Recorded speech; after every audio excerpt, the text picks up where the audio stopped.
زنا د 80 سال په عبادتو باندې درنه شو زما محترم. اوس سوچ کوه اتیا کاله د عبادت وکړه، یو طرف ته د مسلمان عزت برباد کړه، هغه 80 سال عبادت ته برباد شو زما محترمو. دا ځان ته ونه چې ګنې اجي صاحب یم حج دې لړ په دې باندې غلا دې وکړه، حج دې لړ ما پټکې والے د تسبیح مې نیولې دي لاسو کې، په ظاهر خو زه اجي صاحب ښکاره کېږم، خو زما د باطن نه خو نه دي خبره کنه. او تقوا هغې ته ویم زما محترمو چې په حالت د خلوت او یوازیوالي کې د الله نه ویریږي. او بیا نبی اسلام مبارک فرمایي چې منم ته انسان ګناه به درنه کېږي، ګناه به درنه کېږي، او چې کلم دنه ګناه وشوه ډایرکټ ورپسې نیکي وکړه، نو کومه ګناه چې کړې د الله دغه ګناه د دې نیکۍ په وجه باندې مټاوي. تاسو ته مثال ویم کتاب التوابین کې علامه ابن قدامه رحمت الله علیه یو واقعه لیکلې ده، وایي یو راهبو نن به تاسو ته پته ولګېږي چې ګناه سره عبادت څونه بربادېږي.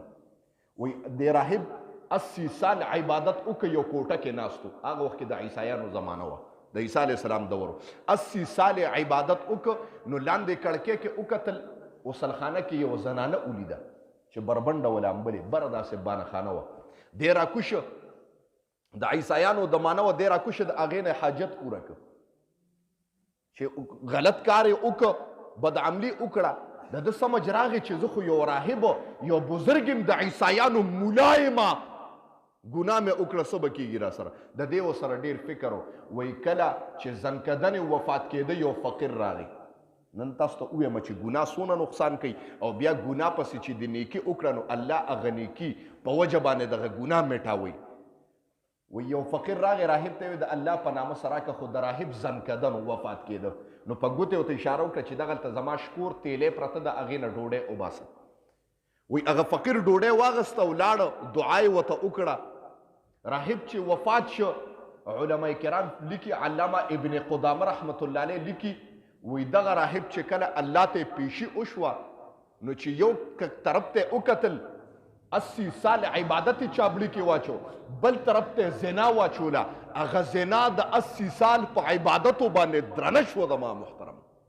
اوس سوچ کوه اتیا کاله د عبادت وکړه، یو طرف ته د مسلمان عزت برباد کړه، هغه 80 سال عبادت ته برباد شو زما محترمو. دا ځان ته ونه وایي چې ګنې اجي صاحب یم حج دې لړ په دې باندې غلا دې وکړه، حج دې لړ، ثوابونه دې لاړه. نبی اسلام مبارک فرمایي دې خبرې ته توجه کوئ. تا ته خو په ظاهر څه نه ښکاره کېږي، خو تا ورته سوچ نه دی کړی.